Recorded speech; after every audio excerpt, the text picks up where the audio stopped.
1 kelas 12 MIPA 2. Saya Kristina Desinatalia Batuara, nomor absen 8. Saya Wagimar Rahman Kumaradipa, absen 4. Saya Fiorentina Surya Putri, absen 13. Saya Renata Apriliani Sutisna, absen 28. Pada video ini kami akan menjelaskan tentang masa transisi menuju Orde Baru.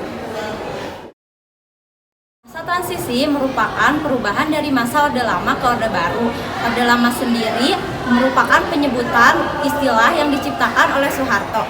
Masa Orde Lama berjalan sekitar 21 tahun, dari tahun 1945 sampai 1966 yang dipimpin oleh Presiden Soekarno.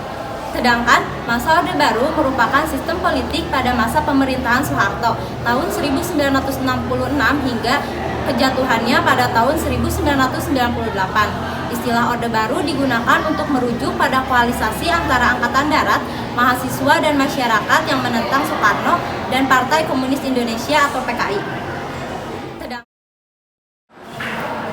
Masa transisi Orde Baru dilatar belakangi oleh beberapa hal, diantaranya 1. Terjadinya peristiwa Gerakan 30 September 1965. Keadaan politik dan keamanan negara menjadi kacau karena peristiwa ini. Ditambah adanya konflik di Angkatan Darat yang sudah berlangsung sangat lama. Yang kedua, keadaan perekonomian semakin memburuk, di mana inflasi mencapai 600%, sedangkan upaya pemerintah melakukan devaluasi rupiah dan kenaikan harga bahan bakar menyebabkan timbulnya keresahan masyarakat. Ketiga, reaksi keras dan meluas dari masyarakat yang mengutuk peristiwa pembunuhan besar-besaran yang dilakukan oleh PKI. Rakyat melakukan demonstrasi menuntut agar PKI beserta organisasi masanya dibubarkan, serta tokoh-tokohnya diadili. Yang keempat, kesatuan aksi seperti kami, KAPI, KAPPI, KASI, dan sebagainya yang ada di masyarakat bergabung membentuk kesatuan aksi berupa Front Pancasila, yang selanjutnya lebih dikenal dengan Angkatan 66, untuk menghancurkan tokoh yang terlibat dalam gerakan 30 September 1965. Yang kelima, Kesatuan Aksi Front Pancasila pada 10 Januari 1966 di depan gedung DPR GR mengajukan tuntutan Tritura atau Tri Tuntutan Rakyat.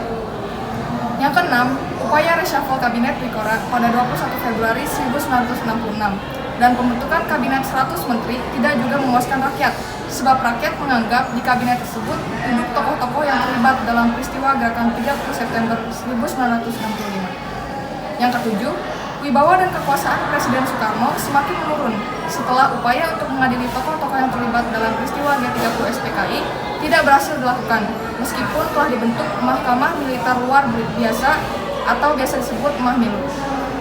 Yang terakhir, sidang paripurna kabinet dalam rangka mencari solusi dari masalah yang sedang bergejolak tak juga berhasil. Maka Presiden mengeluarkan Surat Perintah 11 Maret 1966 atau biasa disebut Super Semar yang ditujukan bagi Letjen Soeharto guna mengambil langkah yang dianggap perlu untuk mengatasi keadaan negara yang semakin kacau dan sulit dikendalikan. Masa transisi ini diharapkan dapat memperjuangkan sikap mental yang positif untuk menghentikan dan mengkoreksi segala penyimpangan atau penyelewengan terhadap pelaksanaan Pancasila dan Undang-Undang Dasar 1945. Kemudian juga memperjuangkan masyarakat yang adil dan makmur, baik materi maupun spiritual melalui pembangunan.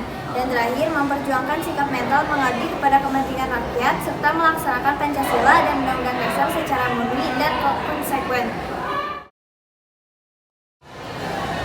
Ciri Orde Baru yang dilakukan pada masa pemerintahan Soeharto adalah yang ke-1, wawasan kebangsaan yang sangat lemah dan bersifat dogmatis atau doktrin yang terlalu berlebihan. 2. Korupsi, kolusi, dan nepotisme yang merajalela. 3. Jiwa dan batinnya yang kering. Sekian dari kelompok kami, mohon maaf apabila banyak kesalahan. Terima kasih sudah menonton. Wassalamualaikum warahmatullahi wabarakatuh.